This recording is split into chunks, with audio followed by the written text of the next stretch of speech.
សុខសប្បាយអ្នកថ្ងៃហ្នឹង admin ធ្វើវីដេអូខ្លីណែនាំអំពីខ្សែតរបស់ OBD2 ផលិតដោយក្រុមហ៊ុន AUTOOL ហើយ AUTOOL ជាក្រុមហ៊ុនល្បីល្បាញខាងផ្នែកផលិតគ្រឿងបំពាក់បន្ថែមសម្រាប់រថយន្ត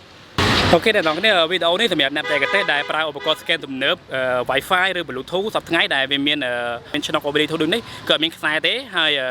អ្នកនរគ្នាឃើញលើវីដេអូហ្នឹងគឺឧបករណ៍ scan ទំនើបសប្តាហ៍ថ្ងៃវាមកជាមួយនឹងបច្ចេកវិទ្យា Wi-Fi និង Bluetooth ដែលអត់ប្រើខ្សែទេសប្តាហ៍ថ្ងៃអញ្ចឹងតាមបទពិសោធន៍របស់អ្នកបច្ចេកទេសរបស់ពួកយើងគឺអ្នកបច្ចេកទេសយើងតែងតែអាសាភ្លេច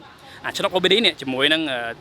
PCM ឡានដោយសារវាទូចពេលអ្នកដោតទៅវាបាំងវាមើលអត់សូវឃើញអ្នកទាំងអស់គ្នាពេលយើងយក Bluetooth adapter របស់វាងាយស្រួលក្នុងការផ្លិចនៅជាប់ឡានរបស់ភ្ញៀវរបស់អតិថិជនគឺអ្នកទាំងគ្នានឹងមានបញ្ហាដោយសារវាមានតម្លៃថ្លៃហើយពិបាករកអញ្ចឹងជាដំណោះស្រាយគឺ admin សូម recommend ណែនាំឲ្យអ្នកទាំងគ្នាប្រើ extend cable ដូចនេះអ្នកទាំងគ្នាឃើញវាមកជាមួយនឹងប្រវែងរហូតដល់1ម៉ែត្រជាងនោះ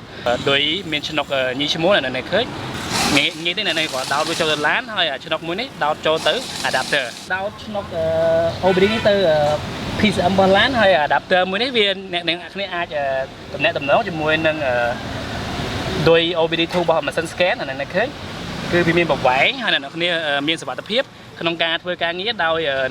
ងាយស្រួលសម្គាល់វាមើលឃើញវានឹងមិនងាយភ្លេចទៅតាមឡានយើងសូមណែនាំឲ្យអ្នកគ្នាប្រើខ្សែតដូចនេះដើម្បីការពារកុំឲ្យភ្លេចចុងក្រោយអ្នកនរអាចរកទិញខ្សែត OBD2 extend cable ខ្សែត OBD2 ផលិតដោយក្រុមហ៊ុន AUTOOL ហ្នឹងនៅ Autodoc Store សម្រាប់ព័ត៌មានលម្អិតអ្នកនរអាចតាក់ទងលេខទូរស័ព្ទលើវីដេអូមួយហ្នឹងបាន